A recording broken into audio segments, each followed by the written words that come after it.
नमस्कार। आज हम मौजूद हैं बमलेश्वरी माता के धाम में डोंगरगढ़ में। तो चलिए देखते हैं, हम जानते हैं कि यहाँ के क्या कुछ इतिहास है और क्या कुछ जानकारी हमें प्राप्त होती है। तो चलिए शुरू करते हैं हमारा आज का ये सफ़र।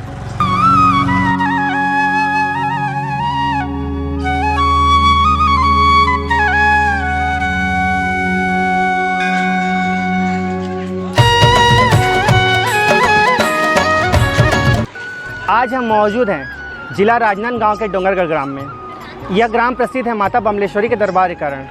इस दरबार में सुना है सबकी मुरादें पूरी होती है। आज हम जानेंगे इस दरबार के सच के बारे में। तो हमारी यात्रा शुरू होती है इस भव्य द्वार से। तो चलिए आपको दिखाते हैं इस द्वार की और इस दरबार की महिमा।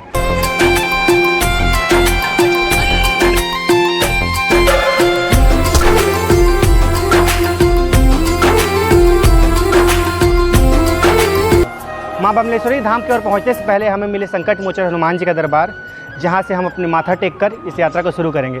बोलिए जय वीर हनुमान। जय हनुमान। जगराता तेरा गाँव मैया, रोज मुझे वो रैन मिले।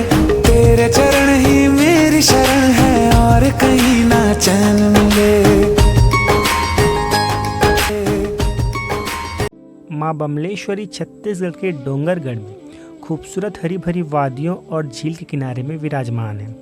माँ को बगुलामुखी का रूप भी माना जाता है। माँ अपने भक्तों को सुख एवं समृद्धि का वरदान देती है।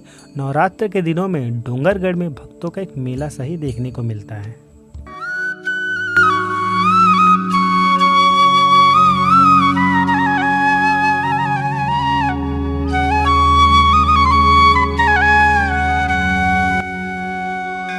अगर हम बात मंदिर के प्राचीन इतिहास की करें तो यह स्थान प्राचीन काल में कामवत नाम से विख्यात था।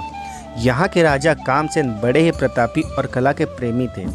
राजा के ऊपर माँ बमलेश्वरी की विशेष कृपा थी। एक समय की बात है जब राजा अपने दरबार में एक राजनृतक से प्रसन्न होकर उसे उपहार के स्वरूप में अपने गले का हार निकाल कर दे दिया, जिस हार को उस नृतक ने अपनी प्रेमिका के गले में पहना दिया, जिससे राजा क्रोधित होकर उस राजनृतक को राज्य से बाहर निकलने का आदेश दिया।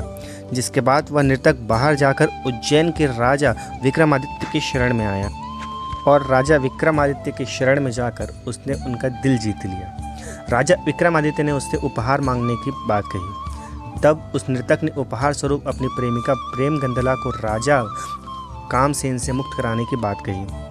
जिसके बाद सबसे पहले राजा विक्रमादित्य ने कामसेन को संदेश भिजवाया। संदेश का इनकार करने के बाद राजा विक्रमादित्य और कामसेन के बीच भीषण युद्ध छिड़ा। दोनों वीर प्रतापी महायोद्धा थे, जिसमें एक पर महाकाल की तो एक पर मां बमलेश्वरी कृपा थी, जिन्होंने अपने इष्ट देव का आवाहन किया, जिससे एक और मां बमलेश्वरी तो दूसरी और महाकाल अपने भक्तों की सहायता के लिए पहुंचे। युद्ध के दुष्परिणामों को देखते हुए महाकाल ने मां से राजा विक्रमादित्य को क्षमा करने की और दोनों प्रेमियों को मिलाने की बात कही। जिसके बाद मां बमलेश्वरी की कृपा से युद्ध का समापन हुआ। तब से अब तक मां बमलेश्वरी छत्तीसगढ़ वासियों के इष्ट देवी के रूप में डोंगरगढ़ के इस पर्वत की चोटी पर विराजमान है।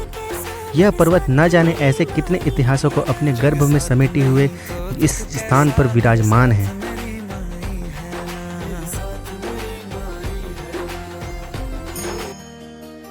जी, अब हम लगभग शिखर की ओर पहुंच चुके हैं। हमारा यह सफ़र बहुत ही कठिन रहा क्योंकि हमने अपना सारा सफ़र सीढ़ियों से तय किया है।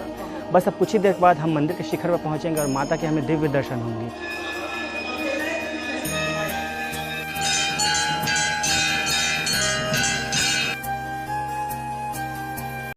ऊंचा है भवन, ऊंचा मंदिर, ऊंची है शान मैया तेरी।